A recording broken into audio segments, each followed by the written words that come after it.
So I am here with Jacob and Hannah, and let's see, we've been kind of chatting back and forth for maybe a couple years. Has it been a year?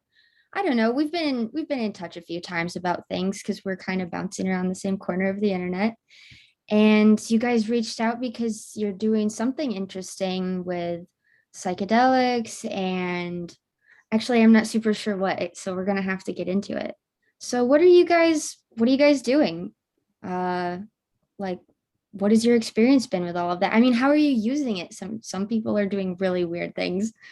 I've found, so it sounded like you guys kind of had a more structured or I don't know, intentional kind of way you were dealing with it. How did you get started with that, or what are you up to, I guess? First of all, really nice to meet you, Emily, and for Hannah as well. Yeah, We've been looking at your artwork, and loving your artwork. it's been Thank one you. of those friendships that starts out with like an online anonymous, and you don't really know who it is, but now it's become real, and we're really happy to see you doing podcasts and have a conversation around psychedelics. So Yeah, or wherever else we go. We can Yeah. go all over. Yeah, I'm excited to connect with more people who are interested in this, like really interested in it. So this is great. Hmm.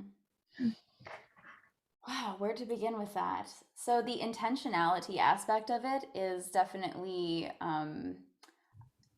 the approach for us right now. Or I should speak for myself. Sometimes I'll say we, but you can go always ahead. come in. And Yeah, so no. I would say that intentionality is definitely the most important aspect to using psychedelics, which right now for us is mostly focused on psilocybin. Okay. I mean, we've used LSD for Well, many years. it's worth saying that we kind of came together. We got into a relationship a year or two ago, Yeah. and we both came from very different uh, life journeys, I Hmm. guess, and we both had very different relationships to psychedelics in the course of that. So, for my part, I guess I encountered it in California um, during my second year of undergrad. I had my first LSD trip, and it was a fantastic experience with my first girlfriend at the time. And then returning from that year, I began to take a more experimental approach, and that was sort of catalyzing exploring meditation. Mhm. I was getting into yoga. I was cultivating more of an aesthetic taste in my environment, and it had a very experimental and intentional approach. So I would be very picky. I would clean my whole apartment. I would like, if something happened on the day where it really felt like it was gonna not be right, I would totally rain check it and push off the plan, even if it was organized with somebody else. Um, so Yeah, which was a very different approach from how I was first introduced to psychedelics. So I had my first psychedelic experience when I was in high school, Oh and wow. it was with friends, and it totally blew the roof off of my my life experience up until that point. I mean, it was like unlike anything I'd ever experienced before. But of course, the depth of what it actually was and like what the communion actually was with this incredible plant would be something that I've only started to really discover in the last year. So it's been like many, many, many years of um, having danced with these substances and literally, literally danced. literally, I mean, so actually when I after that point, I would say my life almost became in sync and embedded with the use of psilocybin and LSD, and going to my first music festivals, which I was doing quite regularly once high school ended. I started going to a lot of different festivals around the United States of America. And during that time, I also started producing music. It all happened very, very quickly. And the way I was being informed by being in these incredible music environments and creative arts environments, I would then come home and just immediately get to working on music. And then eventually I started to perform at these festivals. So there was always sort of a marriage from the get-go of psychedelic use and cannabis use and my creative door opening, stepping into my artistry.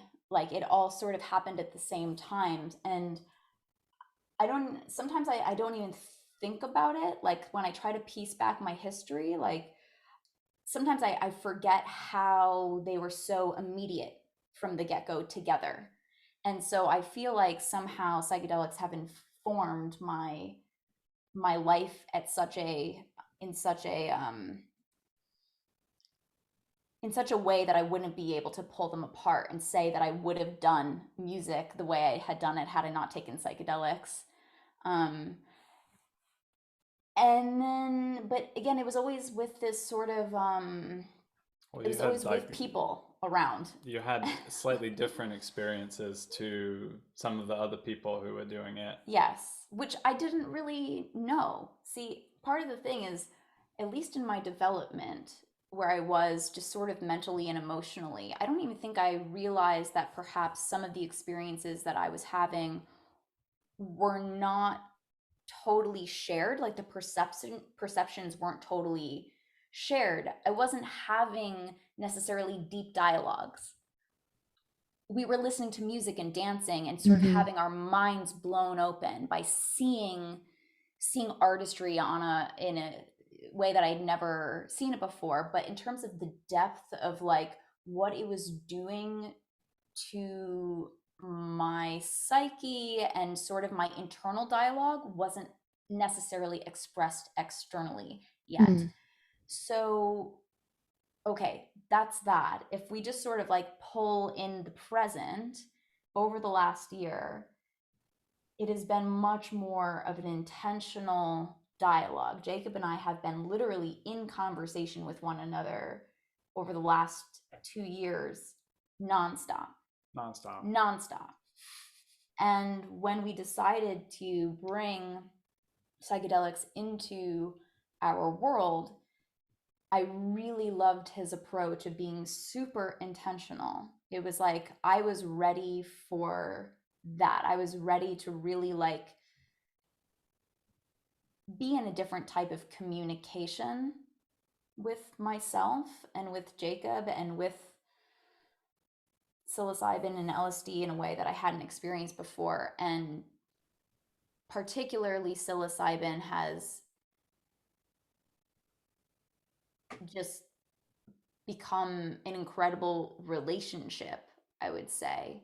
Now when I'm decide to take it, it is done with pretty much myself just totally still laying down and allowing the presence of the communication to start to come through. So I'm no longer doing anything. There's no specific purpose. It's just to tune in and listen. I'm just here it's a communion now, I would say. That includes a lot of silence. That is fascinating. I have so many questions. Okay, the first, I'd like to just back up a little. So when you got started, and Jacob too, I want to hear more about how you started getting into it as well, but it wasn't music for me, but it definitely was creativity that just went hand in hand with that. It just changed everything. So, and I couldn't pull that apart. And I'm not using it as often, but just the way my life unfolded because of it was a huge part of it. So I'm curious, did you make music before you had those experiences? Were you always interested in it, or it just like jump started something? I mean, do you think it just yeah, so like were you always like really creative before that, or how did that work? Yeah, I've always been very creative. My mom is also an artist. My grandmother as well. Although I would say it runs in my genes to sort of be an entertainer or artistic, and I've always been musical.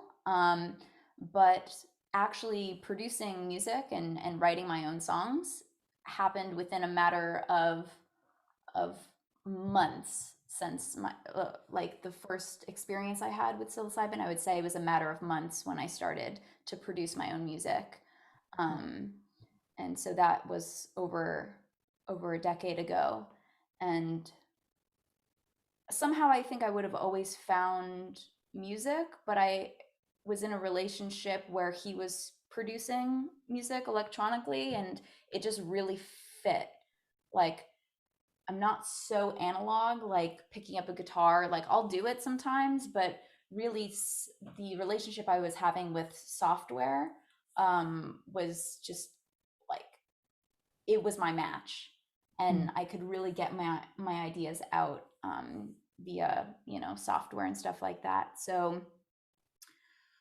yeah, but I would say that cannabis, and I'm sure Jacob has a lot to say on cannabis. No, I don't know anything about Um, it. but that was always a part of my experience as well, way before ever making my own music. And so all of these substances have somehow informed my writing. Um, my writing is H. I feel like I'm talking a lot, so I want to like No. share the space. But Well, I just wanted to highlight that it's still your match yeah, 10 years later. yeah, And she's an incredible music producer and just is doing like these multi-layered, if you look at the actual code of the song on Ableton and all the different parts, it's really like cathedral like in the amount of complexity and layers and everything that's going on. Yeah.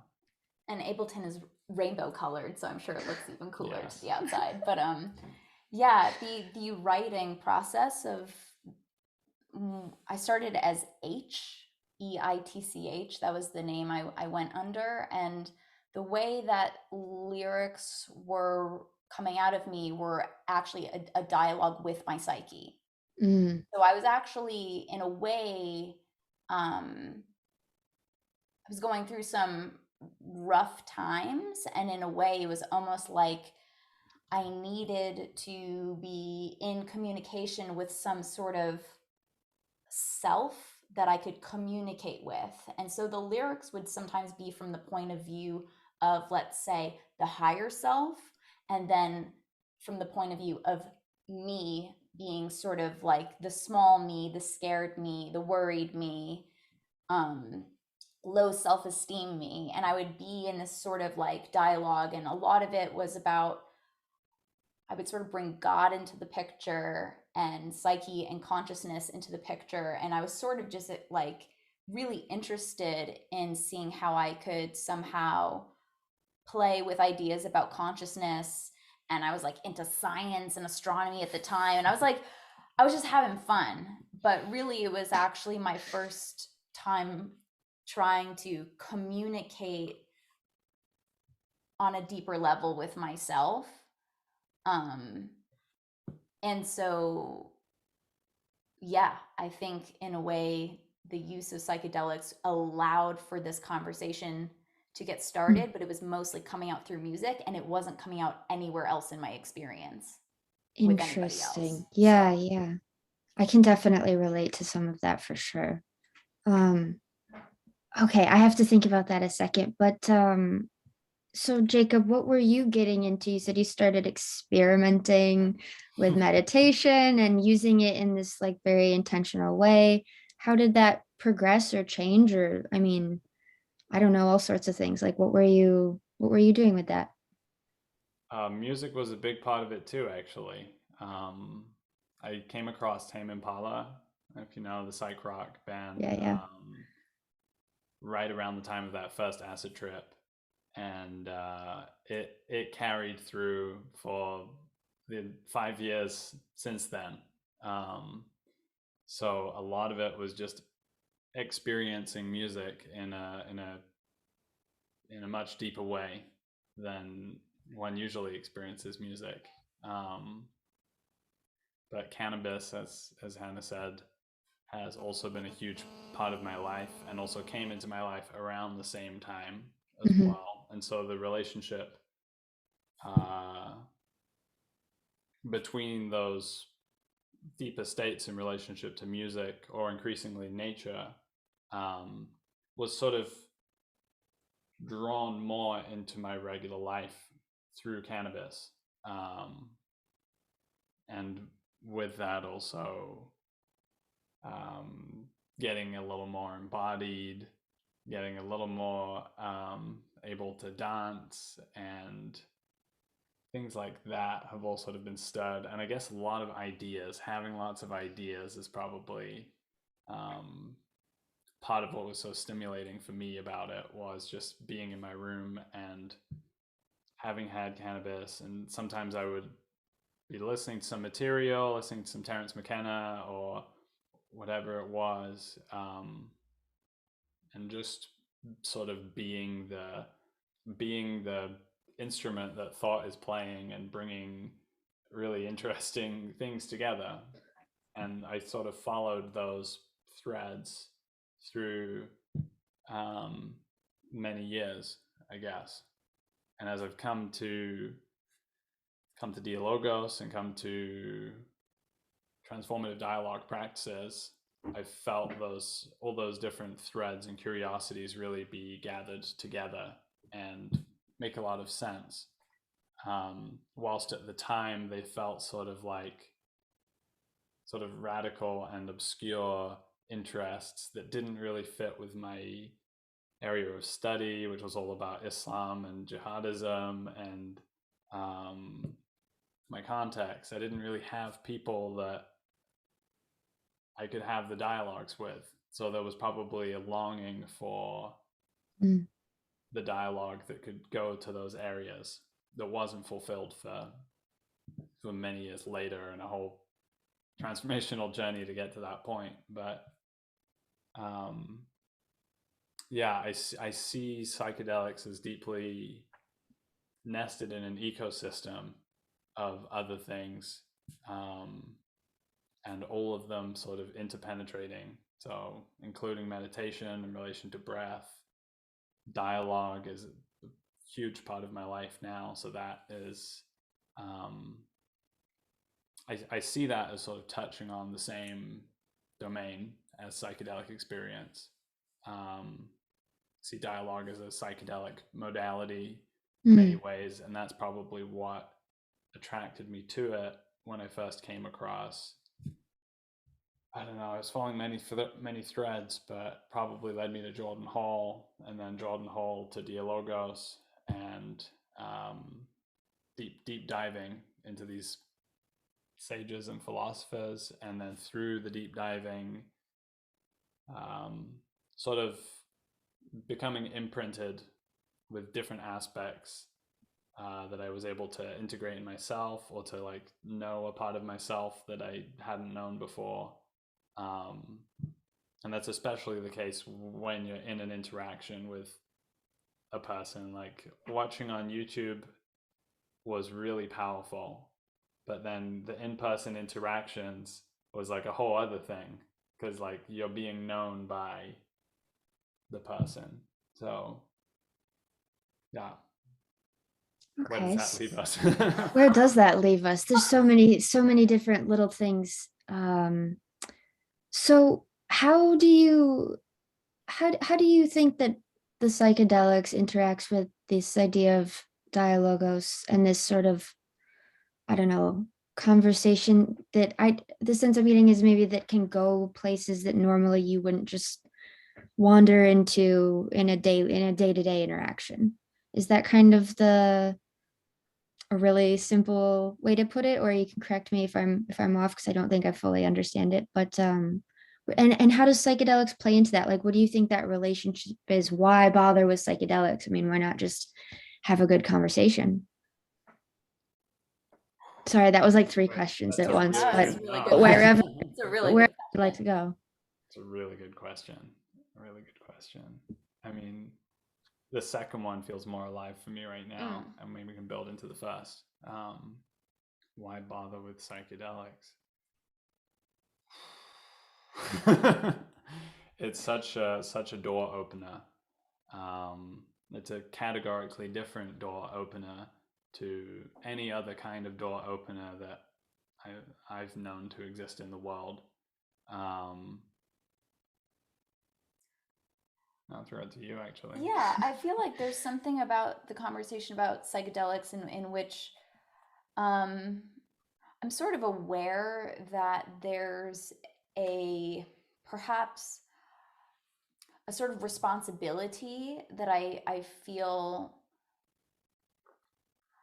It's almost like having this conversation and jumping into it the way that we are. In a way, I really love it because it's like in reverence of this thing that I feel somehow we are. And I haven't heard any of your stories yet, Emilee. So I would be curious to know your experiences. But from for us, I would say it has been such a positive, life affirming. It has offered life affirming ways of understanding where we are in the processes that we're in. I would say that there's sort of in our conversations together, Jacob and I are sort of conversing about processes and the process of healing, the process of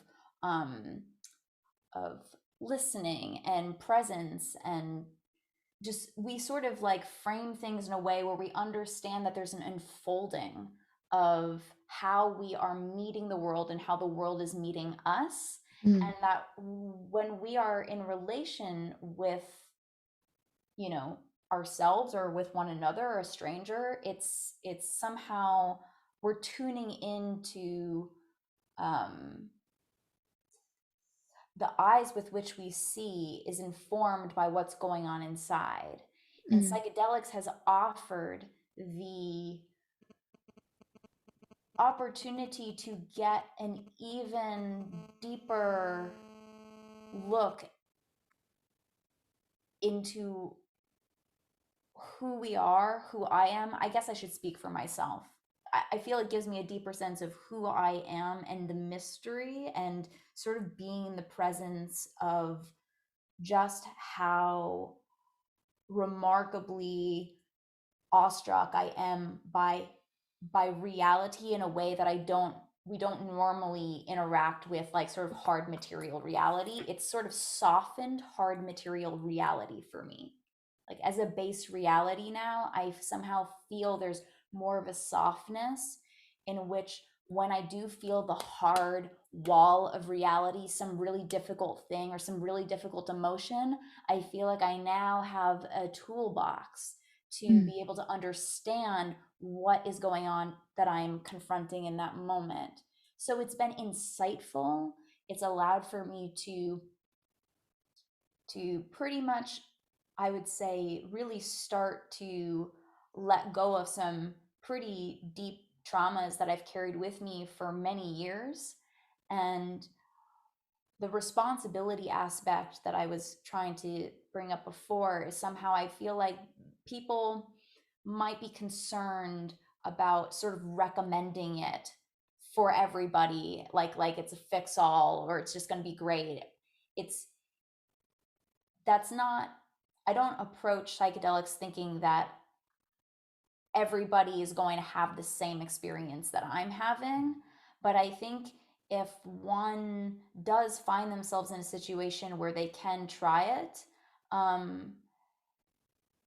something is leading them there to have that interaction. And if they are able to speak about this and integrate it and be with people that have perhaps done it before, they have a better chance of really getting something that they might not get anywhere else in their lives. So there's an integration aspect that I think is pretty important. But I'm just enjoying using it kind of like as like a rogue researcher right now. I Like love I that. just feel like I'm going in and I'm just like, cool. This is I feel like Yeah. I'm researching and running little experiments and having conversations and just Exploring. exploring. Yeah. Wow. That's very exciting. Okay. Okay. I'm going to lose track of all the things that I want to ask about that too, because I've had conversations about psychedelics, and a lot of them I have with people who lean, they identify as Christian and the Christian culture. And it's kind of a taboo topic a little bit. It's just started, it's loosened up a little bit. But it's a hard conversation to have because just the hesitancy to even talk about what it is or what the possible positive side could be, because for me it was very positive as well. So when I learned that maybe other people don't feel that way, and maybe having never done it or never experienced it, but just automatically having this huge negative connotation, it was like it was shocking because it'd been so positive that I'm like, well, how could we not talk about it? I mean, we need to talk about it. I don't know what happened. I don't know who to ask about this. There wasn't a structure to lean into that could say, this is a good way to approach it. These are practices that have worked for me or for us or for many people, and how to think about it, how to, kind of step in that world without losing, I mean, disintegrating your personality in some strange way, or, becoming detached, which I've seen briefly, that happened to some people who I think were abusing the experience to a large degree. And that scares people. So it's just really cool to hear that you do have so much awareness of what you're doing with it, and you're exploring that all the time, and that's how you're relating to the world. Because I do very much resonate with that idea of, I don't know how you put it, but you're experiencing things as they come up, right? And you're just letting them come up, and you're having to relate to those in new ways all the time, or experimenting with how you're relating to it. And I don't know, I guess it's such a difficult question, but I just would love to hear how that's transformed you, or how you started maybe, and where it took you. How do you view reality differently? How do you I don't know. I got a little glimpse of it when you were speaking, but I feel like maybe you're coming from a different perspective because of these experiences than someone, say, who's never done it. They're maybe afraid of it. They don't want their kids to do it, or, which I understand, that's perfectly, but just to sort of explore what's working, I guess. Like, and I'm sorry, I'm throwing so many questions, but have you had negative experiences, like things you tried that didn't work, that you said, okay, that was a bad idea, I need to not approach it in that way, or I got really off balance because of this, or I don't know. I guess I'm just super curious about the ways in which it is working and how you're orienting because of it. I know that's like a million things, but whatever that brings up for you, I'd just love to hear about. Well, the first one for me, and I feel like the Christian part is going to be interesting for us both to explore. Yeah, definitely. But first and foremost, the challenging trips or the bad trips are not necessarily bad, but they might be horrible. Right. Uh, that's really important to get on the table. And it's not necessarily to expect that that's going to be the first experience, because I had a really great first few experiences. You had a lot of really great experiences. And it can be just this wonderful, vibrant, psychedelic, uh, multi-color, multi-texture, musical experience of reality that you just haven't necessarily seen or experienced before. Um, but when it's eventually, it is going to take you to depth within yourself and within the world. And so, for a lot of people, what it represents is the unknown. Mm. And what is stored in the unknown is sort of all the things that are being avoided. Unconscious material is sort of associated with that. So the psychedelic experience for that person is going to potentially take them on this boundary dissolving journey into the depth of experience in which those unconscious things can become conscious. And therein lies the work. And there very often is. I feel like the general arc of a trip for me is this sort of awkward shifting into it from normative reality into it, which can be a little bit like, ooh, a little nauseous and whatnot. But with that, eventually there's some sort of summit, or there's some sort of hill to climb, or there's some sort of challenge or work that wants to be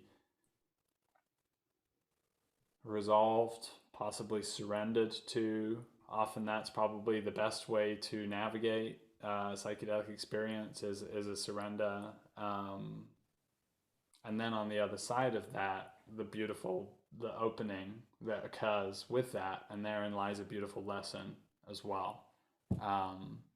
So I would say don't be if people had more of an expectation that, okay, this is an experience that might lead to confronting darkness and within myself or within history, within world history, within the immediate environment, like awakening to the disenchantedness of modernity. All of that stuff is hard, but it opens you up to go through it. Yeah. And I would say in the beginning of when I first started using it, in a way, it was almost like plugging into the metaverse before the metaverse was the metaverse now. Like, it was that sort of experience where it was much more about like, whoa, like what the, like, what is this? This is crazy. And like, oh man, it was like much more of just like a mind blown sort of like plugging into.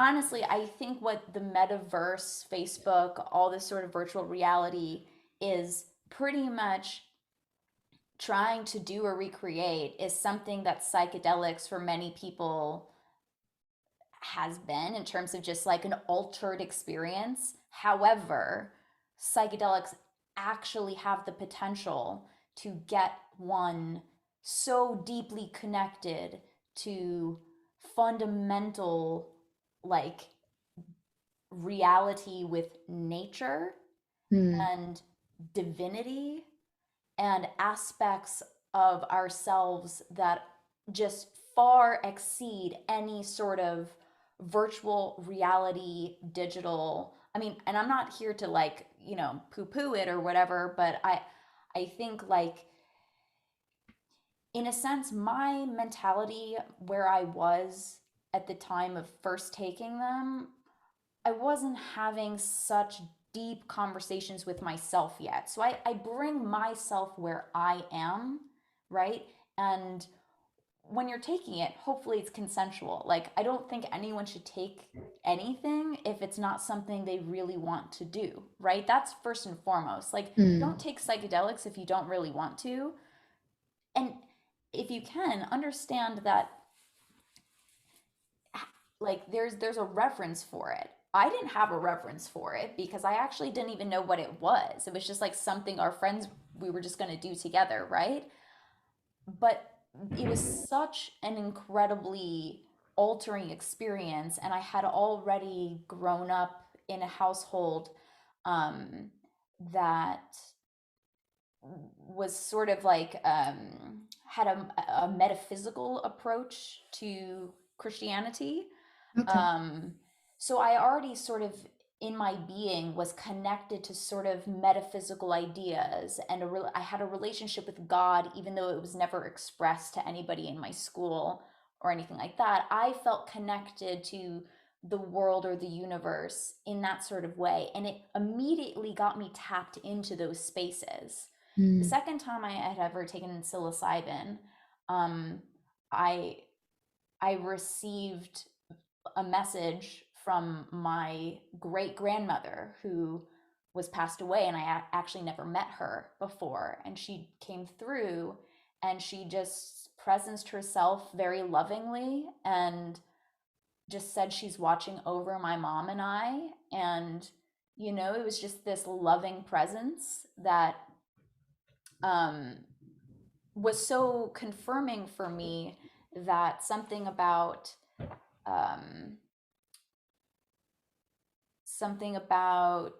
the sorry, our light just went out. But maybe we can try to address that. Yeah. But immediately, like, that experience of speaking to my grandmother on the other side, I realized, like, oh, there's a channel, like a channel had opened up. And of course, this wasn't something that was happening to my friends, but I didn't realize that. I thought they were all having these sort of like profound spiritual experiences. But this was like my first direct experience with what I would call the spiritual, or a realm that was beyond just the material realm. It was very confirming of life beyond just what we're usually in interaction with. So I kind of forget where this is going, but I think your experience will be informed by kind of where you are. And in a sense, if you take it, you will kind of learn something about yourself and where you are. And something about a bad trip, like I like what you said, is like it can be horrible, but it doesn't necessarily mean it's bad. Like the essence of badness, like wrongness, there's no wrongness. There can absolutely be difficulty.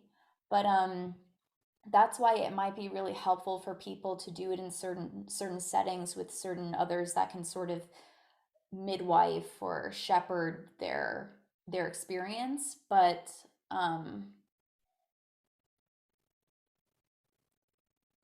yeah, recently the two trips that I've taken have been just hard to put into words, honestly, but is allowing for a much deeper purpose for me to be exploring the frontier of psychedelics, consciousness, healing, opening channels, and actually having direct contact with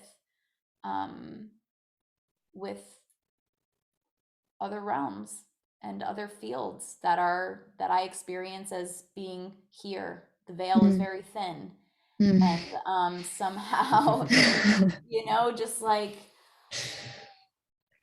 it's definitely fresh, but it's leading my life in a way where I'm totally reimagining and re-navigating who I am and how I am in the world. And for the Christianity aspect that I hope we get into, I definitely would love to be able to speak to more of, you know, my Christian family, friends, and presence more of these experiences to them, because it's been the most confirming experiences of I would say perhaps what they are looking for in the book can actually be felt and held, and there can be a space created for that actual experience as well. It can be possible. Yeah, I do want to maybe get into the Christian, you know, bumping into that a little bit, but I do want to go back before I forget this. Something that you said, Jacob, stuck out, and I wanted to ask both of you what you think about it. So when you describe getting into a trip and you start moving from this sort of normal space to this other space, and you start being confronted with the unknown, that stands out as something that is that I've maybe learned in the past few years, even about this idea of how you confront the unknown or what is unconscious to you, and the attitude that you take towards it, or um, how you orient yourself to it, really, and how that really can change what your experience is. That you can approach it as everything is very scary and you try to lock down and be in control or something like that, or you can have another approach maybe that is more helpful for dealing with things like that are just outside of normal experience. So I don't know if that means anything to you, but does it um is that something you think about a lot, this sort of like approach to the unknown experience of life, or those things that come up you don't know what to do with? There's just no category, or there's no place to put them and how you react to them. I'm wondering if that's something you've thought about a lot, or if it's just kind of the thing that keeps happening. Mm. Yeah, so many threads in what you guys are Yeah, I bringing. know. So yeah, one of the things that was mentioned before by Hannah was sort of the frontier experience, and I think that that is very relevant to the unknown. I think the frontier of experience, the frontier of dialogue, and the frontier of a psychedelic experience, there's a lot in common between them. For me, they're very much interchangeable, and that has become more intermeshed and integrated over the years, which is another characteristic of psychedelics, is sort of boundary dissolving and causing different paradigms and aspects of experience to become more wedded. So all of which is to say that thing that we are going to experience in the psychedelic experience, we can experience here already just by sensing into not knowing, and Mm-hmm. then finding what is our relationship to that in this moment. And that sort of, for me, is a felt, spatial, experiential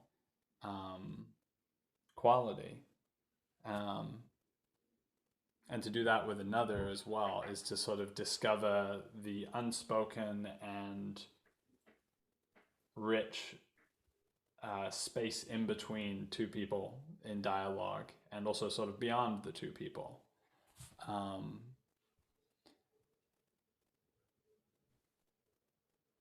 so there's a relationship to the unknown that is developed through these experiences, and through,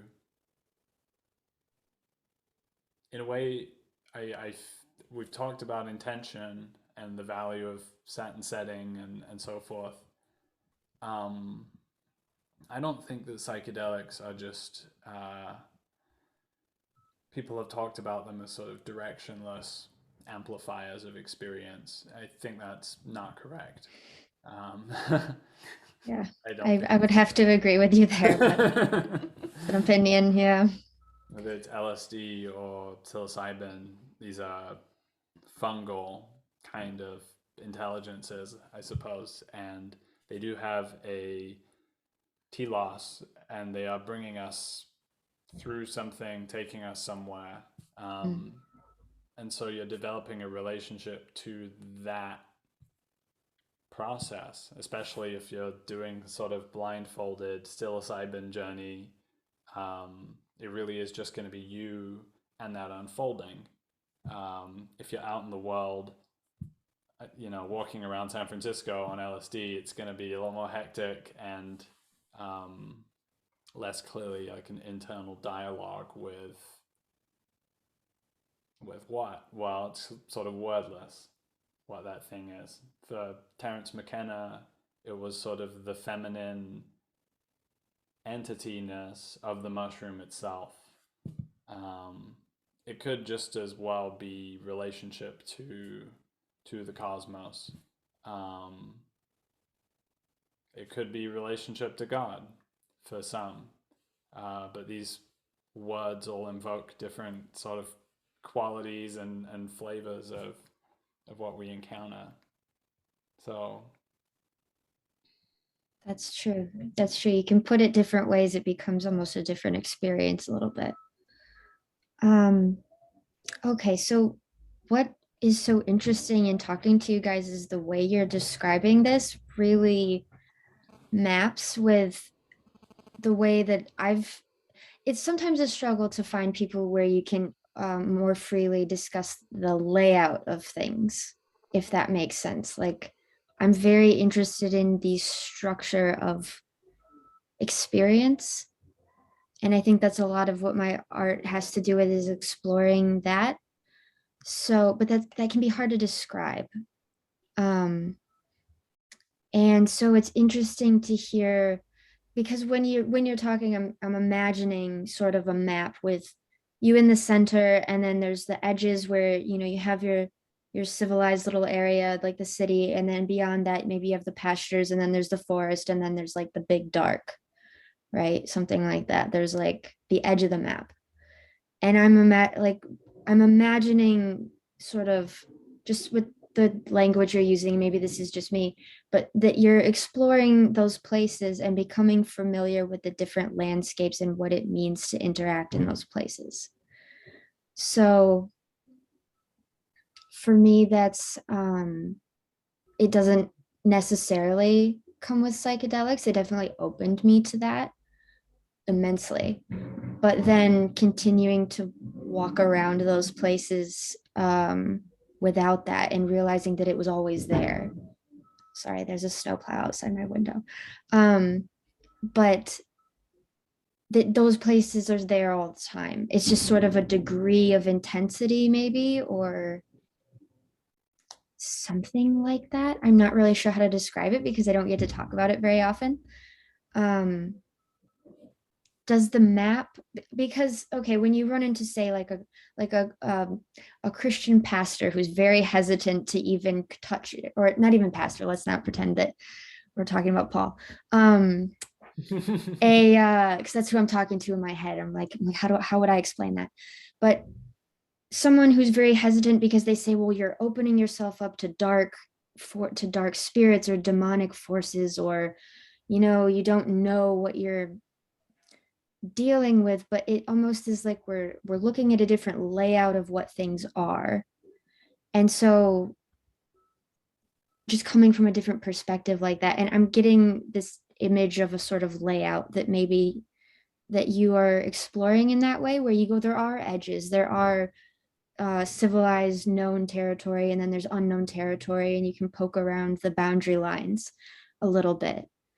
Does that make sense to you? Do you ever think of it in that way or experience it in that way? Because that's how I think about it all the time. And I haven't talked to anybody who can really like speak to that, except my husband, who goes there with me. But otherwise it's like, I don't know who else is doing this. Yeah,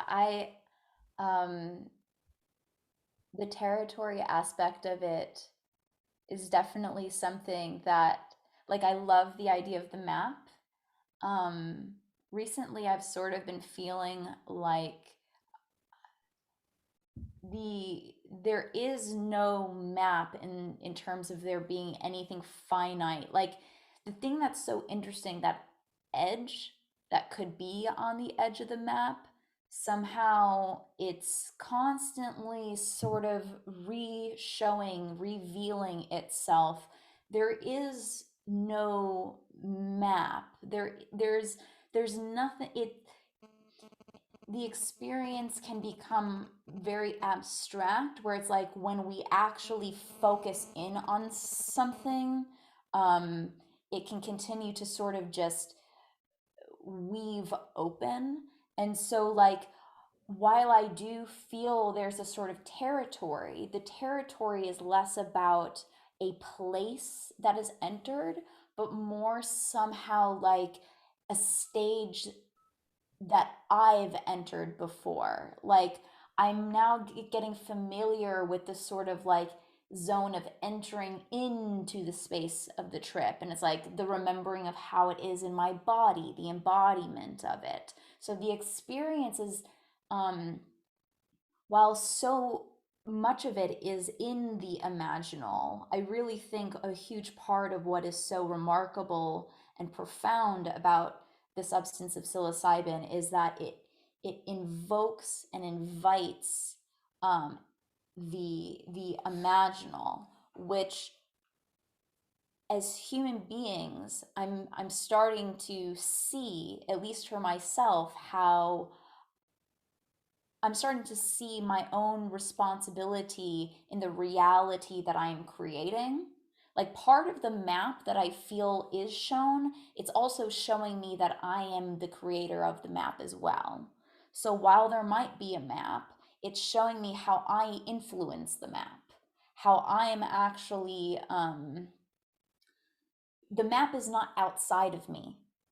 The territories, the known territories, are somehow anything that could be known is almost local. It's almost fixed, but nothing in reality is really fixed. I think that's, and I say that because at least what I'm experiencing is that nothing is truly really fixed. Anything that we could say is a map is sort of just the projection or the attempt to hold something that you cannot totally hold in place just enough so you can look at it, name it, know it.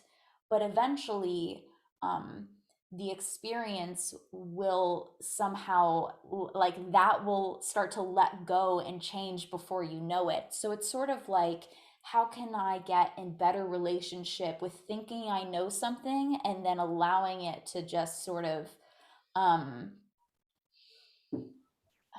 move and pull in a new direction. And it's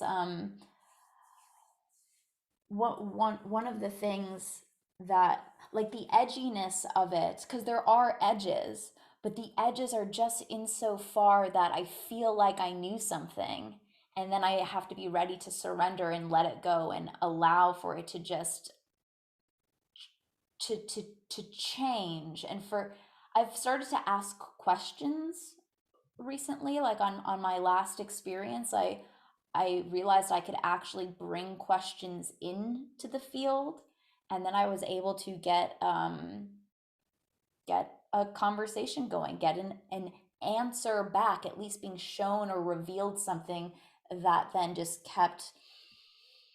It was like a transference of something, and when I take mushrooms, I feel less that I am digesting it, but that it's digesting me. I would say that's the best way I feel. This consciousness is actually digesting me, and the layers of me that is sort of bound is getting a chance to dissolve. And that's the edge of the map for me, I would say. Interesting. Okay, I can definitely map with some of that, at least. The idea that it's not fixed. I agree. It's more like, in my head anyway, it's like there's almost like a mandala image or something. I think it's just a useful tool to conceptualize it. And the mandala is never the same, but it's always a circle, or I don't know how else to say it. But at least for now, it's starting to look like that, like experiences like that. There's a center, and then there's all the stuff around it, and that's always changing. But something about it is still, I mean, we're still here. So it's you're still there in it, I guess, is as far as I can put it. Okay, well, so there's patterns, right? There's certain there might be things that you can start to recognize. And I think that, like, there's no one, like, there isn't a way. There's no such thing as like, oh, this is what it is and this is what it isn't. That's the point. right. Your relationship with it, it's showing you something distinct. It's really it's you in relationship with this conscious substance that you're in a dance with. And it's snake charming you, and it's showing you things, and you may find that there are patterns or something that gets reconfirmed, and it's like, oh wow, this theme or this symbol or this image is Mm, showing up. That is information about how this works.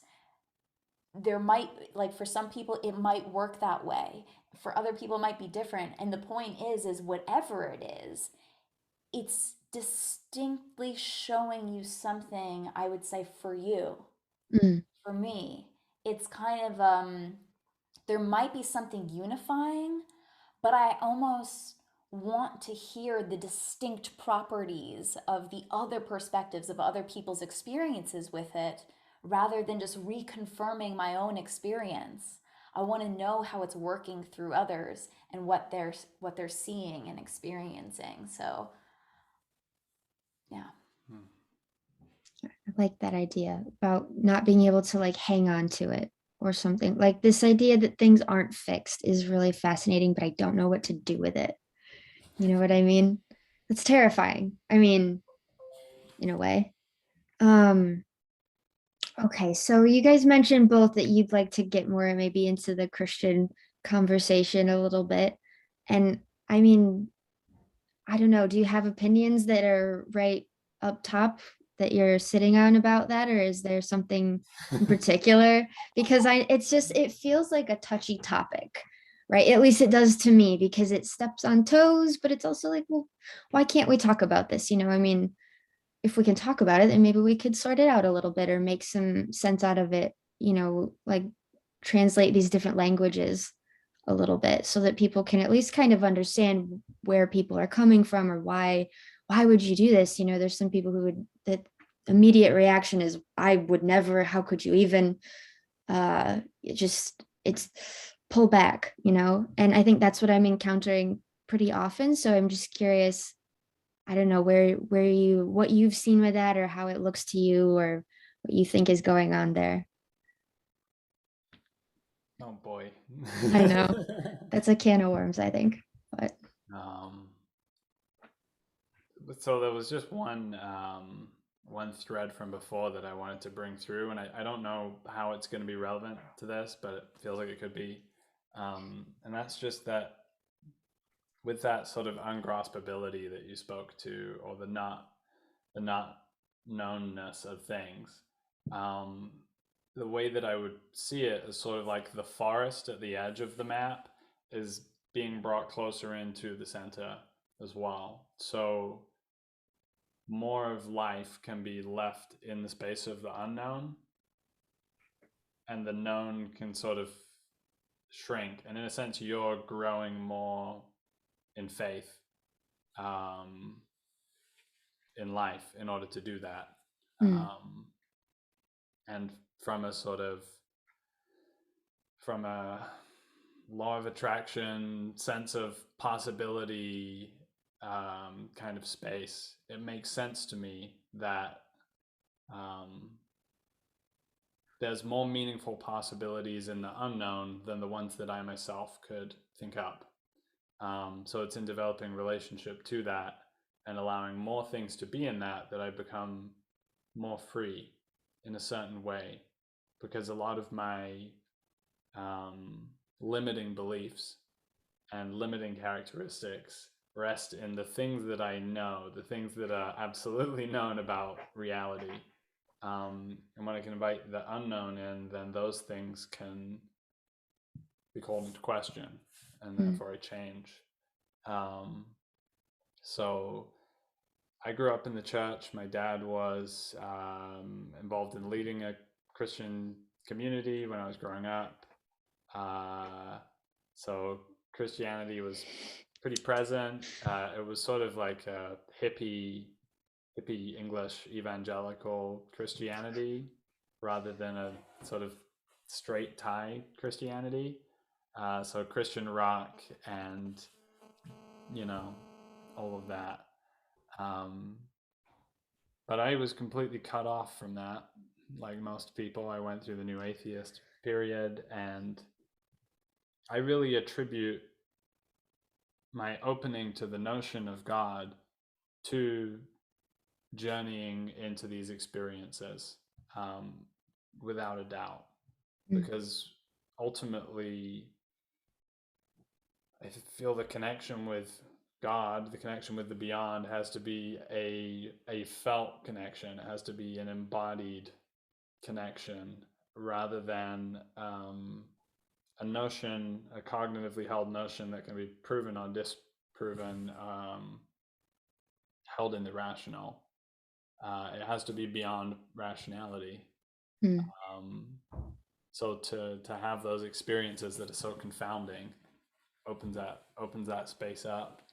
And it wasn't religious at the start. It wasn't even spiritual at the start. It was just interesting. It was following curiosity.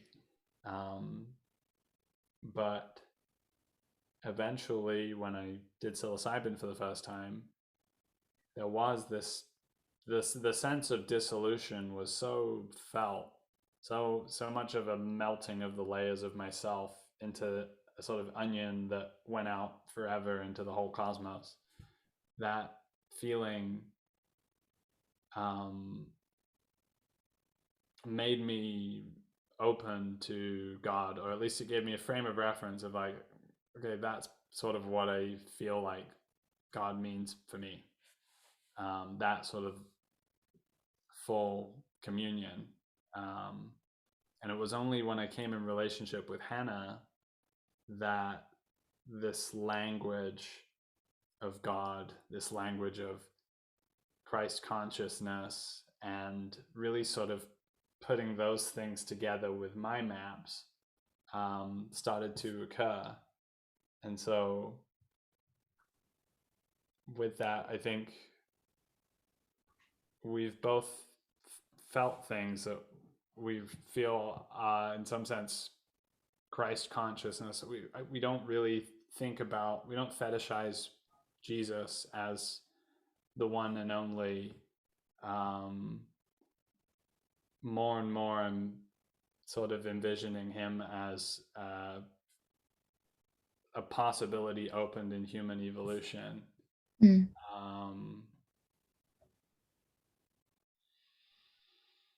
So I see Jesus as somebody who was very fully connected with God. I guess that's a really simple way of putting it. I can't tell if that's like heretical or not. I don't really know enough to say so, because I'm always saying things just shooting off at the mouth and not knowing what it means. So yeah, I don't know if that's, I don't know what like a mainline Christian would say about that, honestly, but it sounds about right to me. Yeah, so in some sense then, this is a terrible question. Do you think that the kind of psychedelic use or this whole transformative process, if many people were to engage in it, then that the religions would sort of fall away in a sense? I don't know, because it seems like they're the known structures that contain a sort of formula. And this is a terrible question because I don't want to know what people will have to say about it, but I want to know about it. So they're a container for something. And like Jung said something like, the container keeps you from that immediate experience, which isn't the worst thing, because not everyone needs to be walking around in a state of, terror, ecstasy all the time or something like that. So do you think that this like dissolves those sort of structures, or is maybe a step past it, or is it completely antithetical? I mean, where do you, because I kind of don't know that psychedelics is ever going to be like the mainstream thing. I don't know. That's kind of a conversation we've been having with some other artists, and maybe it belongs on the fringe, the edge of the conversation, as something like the shaman or the hermit who lives out on the edge, but that you can go to if you have a particular problem, something like that. If you're looking for something in particular. I don't know if that makes sense. It's easiest for me to kind of talk about it in that way. do you guys have opinions about where this kind of thing stands in relation to the sort of institution of religion? And because I agree, I mean, having the experience and feeling something is so much more real, obviously, than just kind of going through the motions because it's a tradition, or so a lot of people, they don't really feel it, but they're there for the community or something like that. I mean, how do you see this in relation to those things, or the maybe place for these different things, because they don't seem quite the same, but maybe they could coexist or something? They can absolutely coexist. I Yeah. mean, taking mushrooms is it's here. It's here. Yeah. It's not something that we invented, Mm. right? So it's it I guess the thing is somehow the like I get the question, and yet at the same time I almost feel like the only thing that is really my responsibility is just the way I take responsibility for myself. And like whether or not more people do this or not, I mean it's really it's it's not a it's not a fix, it's not a cure. If anything, it's somehow like the best response that I think I could bring to the conversation is just, am I taking responsibility for the work that I believe is the work for me to do, the inner work, right? Mm. And something about the map is less about the map of a trip, but the way that the map of my life starts to the way that I actually feel there's a map for me after integrating these experiences is that I feel somehow more in my life. This is going to have an impact in my immediate environment and my relationships. Um, it's going to pretty much influence the way I see myself. All of these things trickle into the way I move through the world and what I'm sort of tuning into and getting turned on by. And I feel like I don't really care if people um you know if people don't want to do it, they shouldn't, and it's going to be okay. Yeah. And I don't, and I feel somehow like there are times when I think the sort of question when I ask myself these sort of questions of like big change, big fundamental change, structures, changing, and empires changing and stuff like that, it's perhaps coming from a place where I'm feeling a bit insecure and afraid, um and I'm externalizing it of like, okay, these things need to change. And I am guilty of that, like, especially when it comes to governments and all this sort of stuff during this time of regulations. It's easy for me to externalize what I see as something that I would love to see change and transform.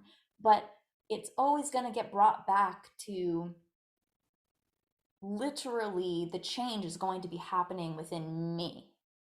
And I am not going to necessarily, perhaps the changes of these structures of religion will happen, but they'll happen through the sort of awakening and evolution of the individual, um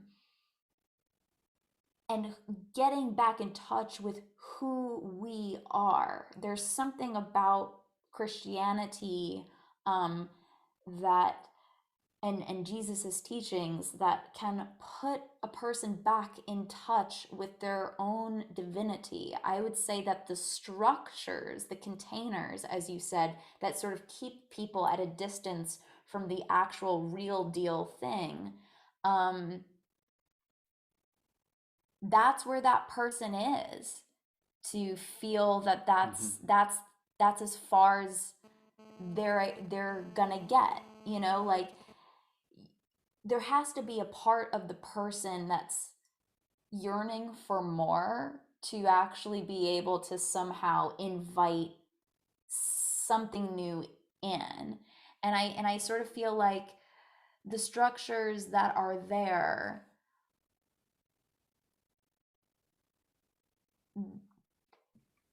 there's it might be unconscious, but there's still an agreement to participate in them. And insofar that there's an agreement to participate in the existing structures, you know, who am I to say that someone should participate differently? And I'm not saying that that's what you're saying, but when it comes to changing the world, I realize, like, okay, if I have anything to do with it, it's just a matter of how much I'm willing to change myself. And that's literally all I have. And um and I'm happy to talk to Christians about psychedelics because I'm happy to just share experiences that I've had. And, you know, if they dig it, they dig it, and if they don't, they don't. And but I'm curious to know from you, because you said that you're running into some sort of situations where you are, I'm not really in those conversations that you're in. So I'm so curious, like, what you're experiencing and how you're finding yourself getting into these conversations or stepping on toes or something like that. Yeah. Good question. Well, I didn't grow up in the church, right? So, but I always had that inclination, and I grew up reading the Bible stories and things. So I was familiar with my little subcultural brand of Christianity, like where I'm from. But it wasn't connecting. It didn't make me feel connected to things. It felt very abstract and intellectual in this way that didn't make sense. And so when I did encounter psychedelics, it got rid of those problems for me almost. I mean, suddenly it was like I was lit up and I was alive and I was in my life, actually, instead of almost in this detached sense where I had these ideas in my head that weren't really mapping onto what I was experiencing. And so it was very confusing. Um, and so that, I don't know if I want to call it alignment or something that got turned on or opened up, or, you know, I hit on something that was very real and I'd never experienced anything that real. And it got rid of all this doubt that I had about, is there anything, you know, that transcends like this normal everyday? Is there God? Is there this? Is there that? And that was just so life changing and so positive. And I had so much stuff to work through after that. But when I started to bring it up to people, and I would do it in almost a very naive way, because I kind of gravitated to the Christian circles just because I have this, you know, it's easier for me to talk in that way and relate in that way. But I would bring it up in this way of like, this is what happened and I'm so excited about it, and now I'm here, and you know, now I'm, you know, I feel like a Christian, maybe an odd one, but I'm trying to play the game, right? And I was not expecting, I guess it's not like I got overwhelmingly negative responses, you know, nobody told me I was going to hell or something like that, you know, no screeching, but just this sort of pulling back and going, ooh, I don't want to go there. Ooh, that makes me uncomfortable. Ooh, we're not allowed to talk about that. Because maybe those are drugs, and now you're kind of a shifty, dangerous person we are not sure what to do with. You know, I'm obviously very threatening and suspicious. But that was the sense that I got immediately, was something like that. And I didn't talk about it with my family at all, just because I knew they would kind of have that like gut reaction to it, and I couldn't explain it.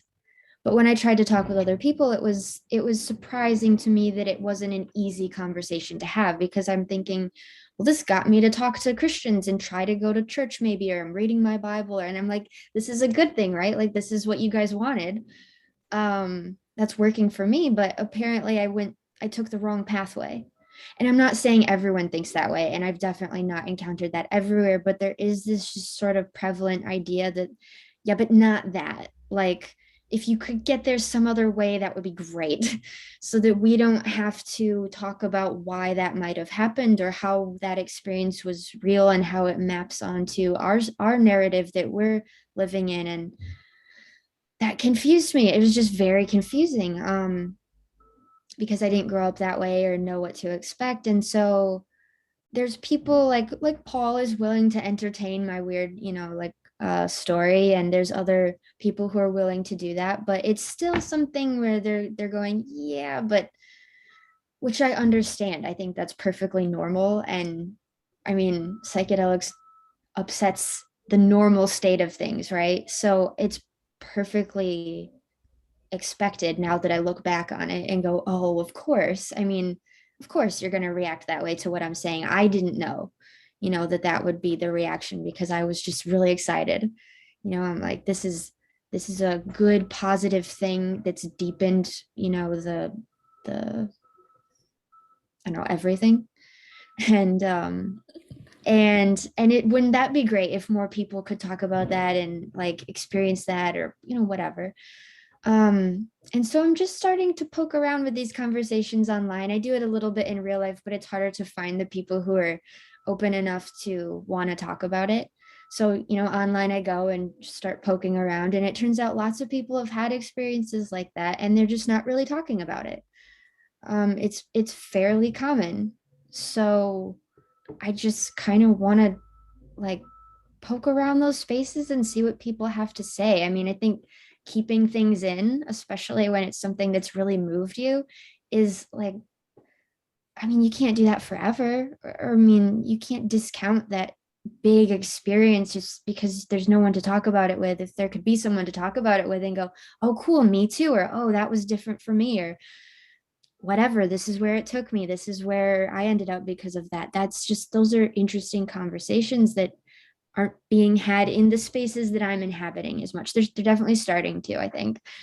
Because I keep bothering people with it. I'm like, can we like, but what about this? What if we and I'm not even trying to say they should all be taking psychedelics or anything. I just want the conversation to be out there because like the kids are doing it, like it's out there, people are doing it, and the more you ignore it, the bigger it becomes in the background, right? So I don't know, I feel this attachment to the church even though I'm not a part of the church. And so it's, to me, I'm like, well, could maybe I could like point this out a little bit, and maybe someone would go, oh, maybe we should like talk about that, since all my kids are doing it, or my all the you know what I mean? I mean, it's so prevalent, but it just doesn't get any attention from where I'm standing.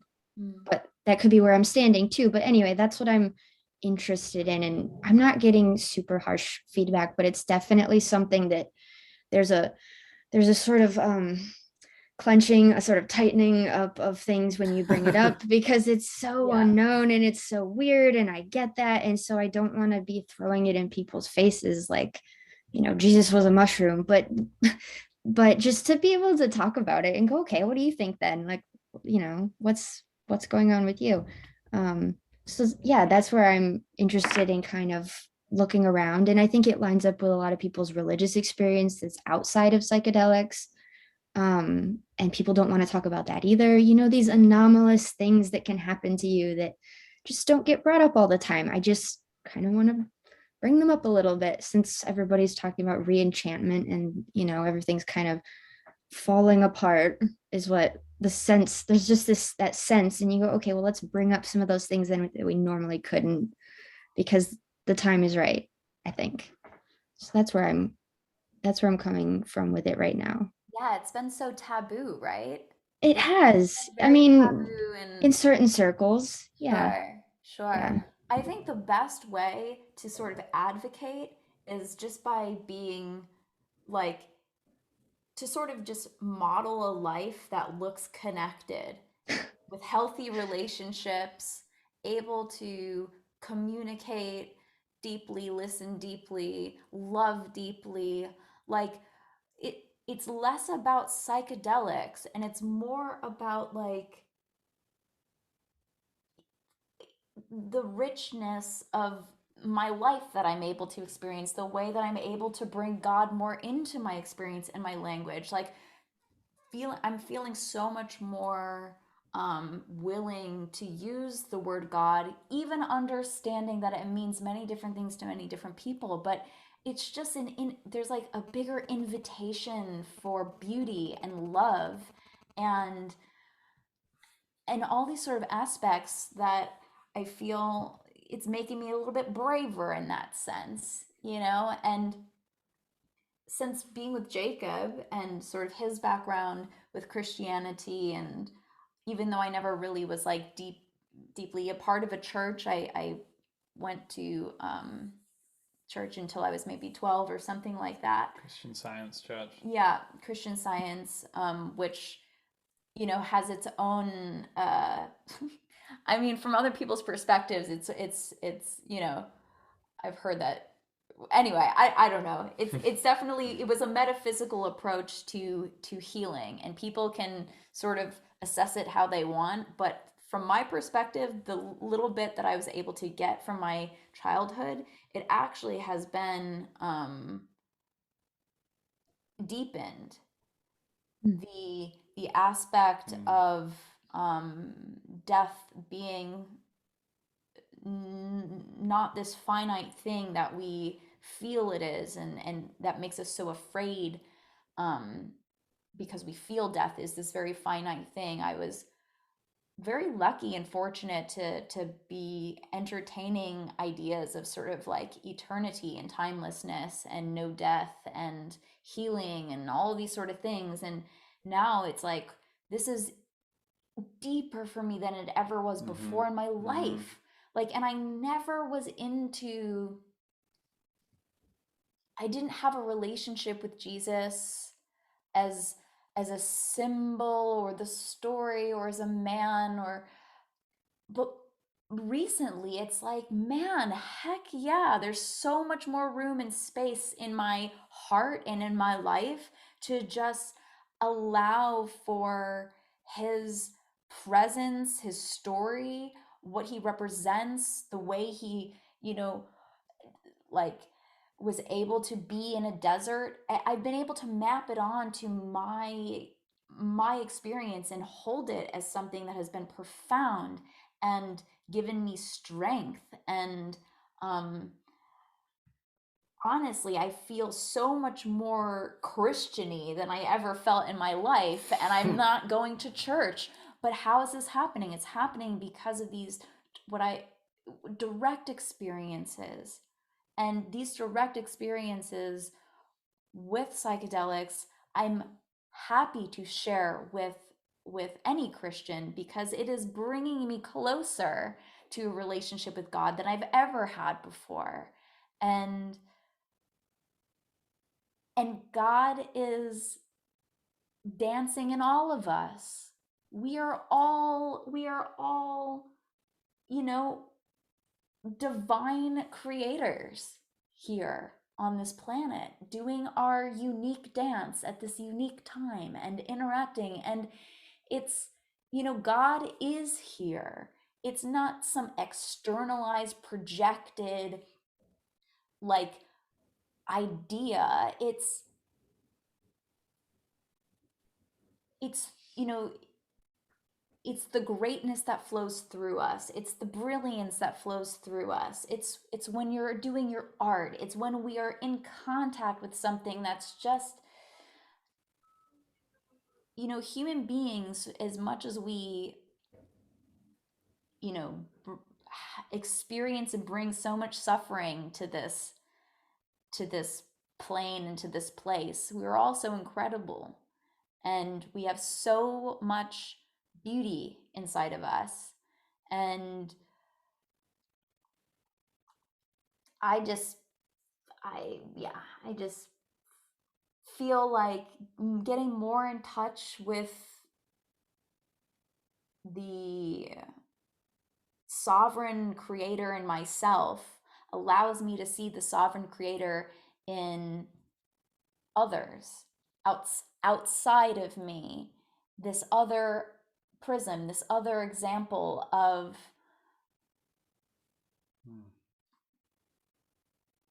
when I can start to see God more, have God in my experience, me experiencing God in me, it is apparent outside of what I call me. It's apparent in others. So it's somehow like the higher self. If there's sort of in, you know, some spiritual circles will talk about the higher self. And I would say that's what it is. There's a self that is actually right here, ready to be in communion with. And there's just so much, there's just the firmness, the solidity, the confinement of what we think we are experiencing and what this reality is, and the way that it gets confirmed by the outside, that we need something that can just laser beam right through that and just give a glimpse of the miracle that we are experiencing. Because the fact that we are here and we don't see it as a miracle or experience it as a miracle is somehow this is the interesting, I don't know what language to put it in, but it is miraculous when we really allow ourselves to think about what the heck is going on and who are we and what is this. It's not the mundane, boring place to just sit, suffer, and die in that we feel it is. And yeah, it's about telling a different story, I guess. Getting in touch with a different story. Mm-hmm. Wow.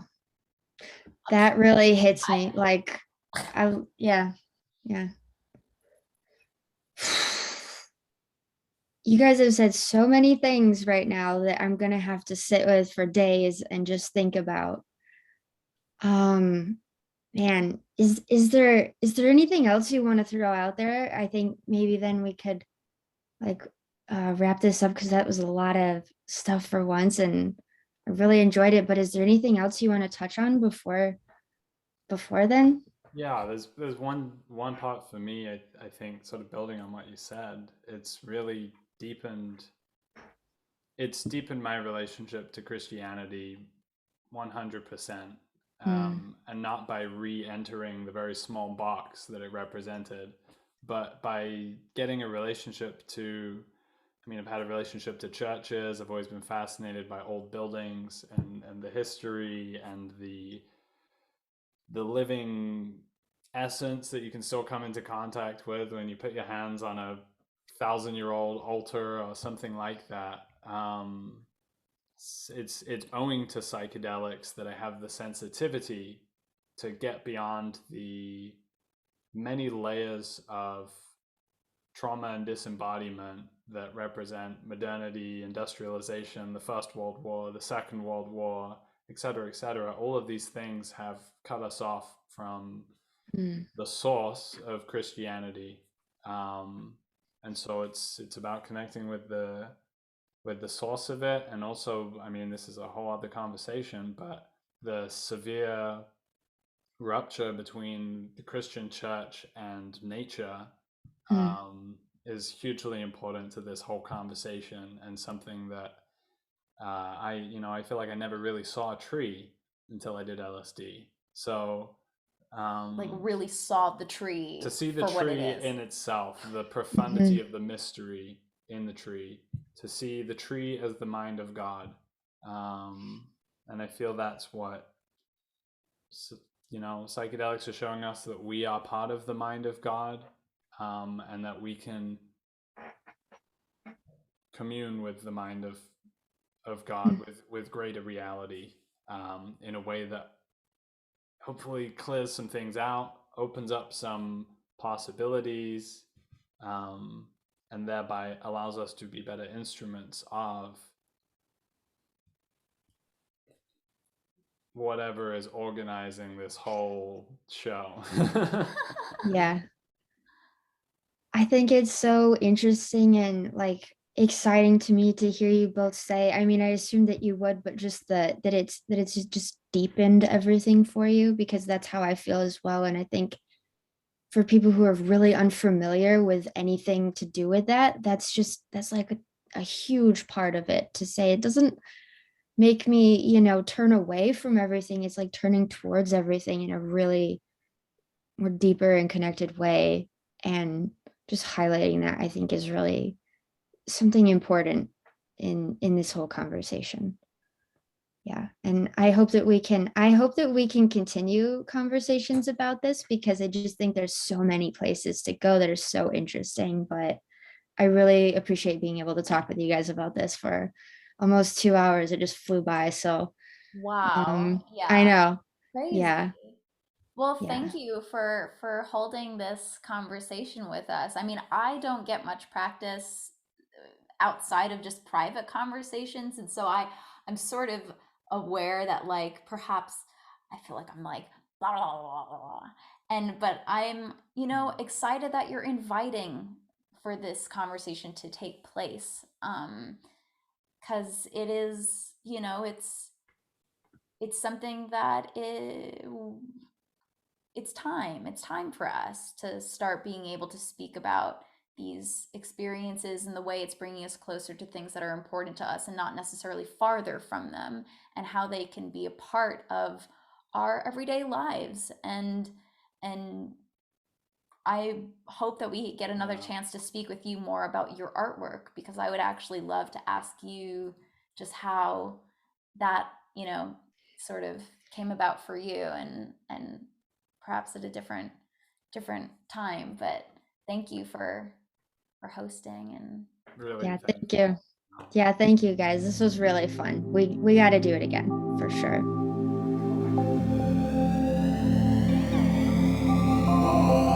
you.